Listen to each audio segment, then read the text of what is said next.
जय मसीह की बच्चों, हम लोग आज एक ऑब्जेक्टिव एक्टिविटी करेंगे। बच्चों, क्या आप इसके लिए एक्साइटेड हैं?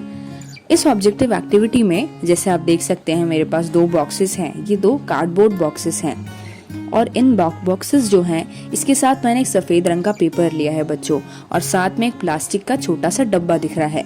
अब मैं आपको एक चीज़ बता देती हूँ कि ये जो पेपर है इसको मैं इन 2 डब्बों के ऊपर बैलेंस करना चाहूँगी। तो बच्चों, आपको क्या लगता है, अगर मैं इसको बैलेंस करना चाहूँगी तो ये बैलेंस हो जाएगा? बिल्कुल बैलेंस हो जाएगा। पेपर तो आराम से उस कार्डबोर्ड बॉक्सेस के ऊपर बैलेंस हो जाएगा। लेकिन अगर मैं ये बोलूँ कि इस सफ़ेद पेपर के ऊपर मुझे इस प्लास्टिक के डब्बे को रखना है, तो क्या वो उसके ऊपर बैठ पाएगा? नहीं।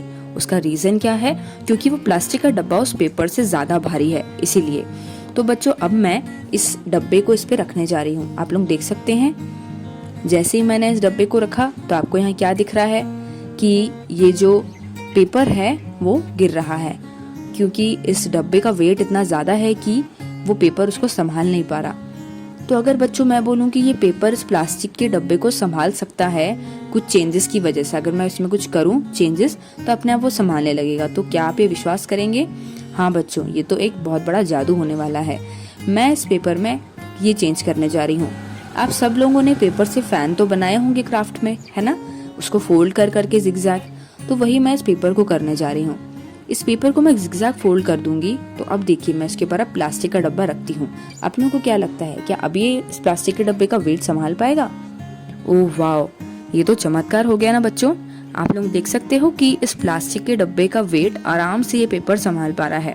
उसका रीजन क्या है? क्योंकि यहाँ पे पेपर जिगजैग हो गया है, पहले जैसा स्ट्रेट नहीं रहा है। अगर मैं आपसे ये बोलूं कि बच्चों आप ये समझिए, जो पेपर है ये आप स्वयं है या फिर ये मैं हूँ, ये हमारी जिंदगी को दर्शाता है।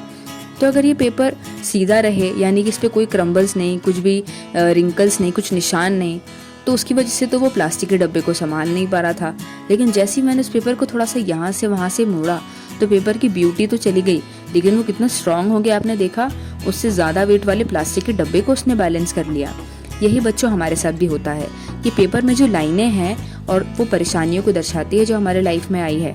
जैसे अभी हम लोग ऑनलाइन क्लास पढ़ रहे हैं, हो सकता है कि नेट कनेक्शन की वीकनेस की वजह से हमें समझ में नहीं आ रहा हो, या फिर कोई सब्जेक्ट हमें पहले से ही वीक लगता हो, जैसे मैथ्स या फिर कोई और हिंदी या संस्कृत, या फिर हो सकता है हमारे घर में पापा या मम्मी बीमार हो, या हमारे घर में पैसे की समस्या हो। तो ये सब होने की वजह से हम बहुत दुखी हो जाते हैं। लेकिन बच्चों, आप ऐसा कभी मत भूलिएगा कि परमेश्वर के आपके पास प्लान है। वही वर्ड्स आज हम पढ़ेंगे, वही वर्ड्स इस एक्टिविटी से रिलेटेड है। यिर्मयाह है किताब 29वां अध्याय, उसका 11वां वाक्य, यिर्मयाह 29:11। उसको इंग्लिश में ऐसे बोलते हैं, For I know the plans I have for you, declares the Lord, plans to prosper you and not to harm you, plans to give you a hope and a future। तो बच्चों, आपको ये बात यकीन रखनी है कि बच्चों, परमेश्वर के पास आपके लिए एक प्लान है और वो उसको ज़रूर पूरा करेंगे।